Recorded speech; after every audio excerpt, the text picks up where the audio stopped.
حق بغیر شک و شبہ کے مولا علی المرتضیٰ کی طرف تھا. یہ گڈمڈ کرنے کی اجازت نہیں، یہ منافقت اور مداہنت ہے کہ پتہ نہیں حق ادھر تھا یا معلوم نہیں حق ادھر تھا، یا یہ کہنا کہ دونوں طرف سے آبا ہیں، دونوں طرف حق ہے، ہم کچھ نہیں کہہ سکتے. نہیں، اتنے فیڈر میں دودھ پینے والے بچے نہ بنو. جمل و صفین کے اندر شامل ہونے والے تمام مخلص مسلمان حق پہ ہیں، کوئی باطل پہ نہیں. اسی وجہ سے مولا علی نے ان کے جنتی ہونے کی گواہی. غوث پاک رضی اللہ تعالیٰ عنہ فرماتے ہیں غنیت و طالبین میں، آپ فرماتے ہیں طلحہ زبیر معاویہ بھی حق پہ تھے. امام ابو الحسن اشعری فرماتے ہیں وہ اپنے اجتہاد کے اندر بھی حق پر تھے. امام اہل سنت اعتقاد الاحباب رسالے کے اندر فرماتے ہیں کہ وہ سب حق پہ تھے. تو اب جو علماء نے فرمایا کہ ایک حق پہ دوسرا خطا پر، تو وہ خاص ایک اصطلاح ہے. عوام کے سامنے یہ باتیں کرنا اس انداز سے جائز نہیں. عوام یہ سمجھے کہ ایک حق پہ دوسرا باطل پہ، اور یہ جو علماء نے کہا کہ ایک حق پہ دوسرا خطا پہ، تو یہ حدیث کی بنیاد پہ ہے.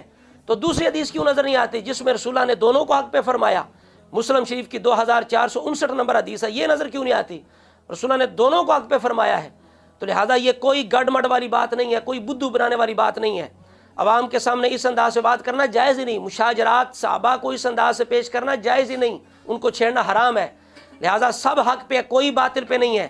یا اہل سنت کا عقیدہ ہم سینہ تان کے یہ بات کر رہے ہیں کہ آقا نے فرمایا ستقتلک الفئۃ الباغیہ، عمار تمہیں ایک باغی گروہ قتل کرے گا، شہید کرے گا. اب آقا علیہ السلام جس گروہ کو باغی کہہ دیں، دنیا میں کون مسلمان ہے اس کے بعد وہ ان کے فیضان کے چشمے جاری کرے اور ان کی تقریریں کرے اور ان کی عرسوں کا اعلان کرے؟ خدا کے لیے یہ آپ کے بقول اگر فئۃ الباغیہ کی وجہ سے ان کے فیضان کی بات جائز نہیں، عرس جائز نہیں، تو ان کو امام بنانا کیسے جائز ہے؟ ان سے جنگ بندی کیسے جائز ہے؟ قرآن تو کہتا ہے باغی سے جنگ جاری رکھو. مولا علی نے جنگ بند کر دی تو کیسے جائز ہوئی؟ جنگ بندی کیسے جائز ہے؟ اگر جنگ بندی جائز ہے تو عرس بھی جائز ہے ان کا. اور اگر انہیں امام بنانا جائز ہے، امام حسن نے تو امام بنا دیا. علماء فرماتے ہیں امام برحق ہو گیا، بغاوت جاتی رہی. پہلی بغاوت بھی محمود تھی، اجتہاد کی وجہ سے تھی، بعد میں تو امام برحق ہو گئے. تو امام کا اگر عرس نہیں ہوگا تو کس کا ہوگا؟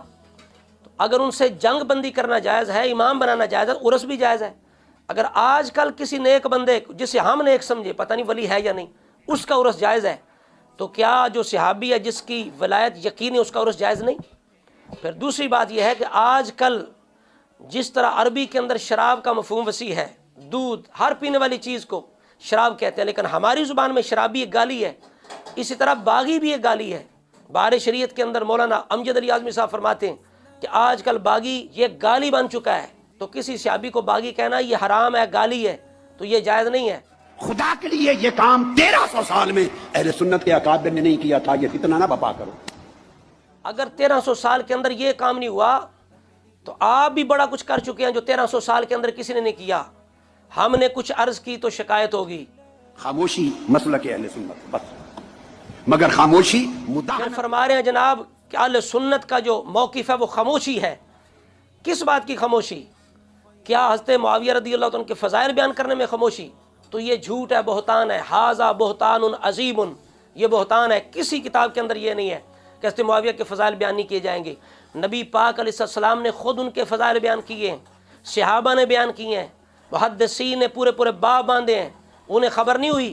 عقیدے کی ہر کتاب کے اندر ہے لا نذکرهم الا بخیر. اور حضرت غوث پاک رضی اللہ تعالیٰ عنہ کیا فرماتے ہیں غنیت و طالبین کے اندر؟ واتفق اہل السنت علی وجوب الکف اما شجر بینہم. یہ زبان بندی ان کے مشاجرات میں ہے. رہی ان کے فضائل کی بات تو کہتے ہیں وَإِظْهَارِ فَضَائِلِهِمْ وَمَحَاسِنِهِمْ، ان کے فضائل اور محاسن کا اظہار کیا جائے گا.